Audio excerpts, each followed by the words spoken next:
Welcome back to the final segment of Navigating NRI Taxation. In this segment, we'll address frequently asked questions, providing a synopsis on some important topics covered in our previous segments. So let's get started. First question that we commonly receive: when is one considered an NRI?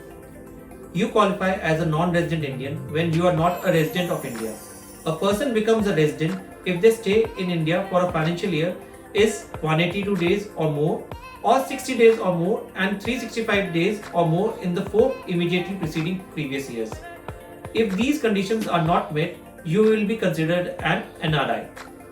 Next question would be: when is it necessary for an NRI to file income tax return in India?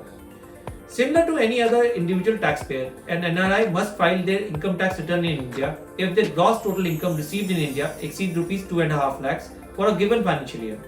The deadline for filing the return for an NRI is 31st July of the assessment year or as extended by the government. Another question we come across is: if I am a 68-year-old NRI, should I file a return even if my gross total income from India is Rs 2.95 lakhs in a year? Despite being a senior citizen, the basic exemption of Rs 3 lakhs and Rs 5 lakhs is applicable only to resident senior citizens and resident super senior citizens in the old tax regime. Therefore, as an NRI, you are required to file a return in India when your income from India exceeds Rs 2.5 lakhs. Next question: as an NRI with rental income from property in India and salary income from Singapore, which income should be declared in India? Being an NRI, you are required to declare and pay taxes only on the income earned within India. In this context, you need to offer the rental income from the Indian property for taxation in India. However, you are not obligated to pay taxes on the salary income received from the Singapore, as global income is not taxable for NRIs in India. Next question: is tax deduction mandatory for payments to NRIs? Yes, specified payments such as rent, professional or technical fees made to an NRI necessitate tax deduction at source by the payer. The payer must obtain a TAN, that is Tax Deduction and Collection Account Number, and complete Form 15CA to be filled by the payer and Form 15CB to be obtained from a chartered accountant for payments to non-residents.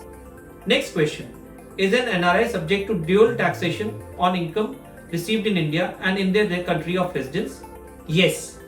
If an NRI receives income in India, it is taxable in India as the source state. However, the NRI's country of residence also has the right to tax the income as the residence state. To avoid double taxation, India has entered into double taxation avoidance agreements with various countries, allowing taxpayers to claim a credit for foreign taxes paid while filing their return of income in their home country. Next question: if I sell a flat in India as an NRI, will I be subject to capital gains tax? Yes. Upon selling your flat in India, you will be liable for capital gains tax. Additionally, the purchaser is required to deduct taxes on the gains you make. The tax deduction rate for long-term gains is 20%, while for short-term gains on capital asset, taxes are deductible at slab rates. In conclusion, navigating NRI taxation involves overcoming specific challenges and understanding the nuances of the Indian tax landscape.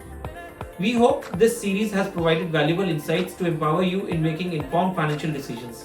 Don't forget to subscribe, like, and share our channel for ongoing guidance on navigating financial matters. Thank you for joining us on this comprehensive journey. Until next time, stay informed, stay empowered.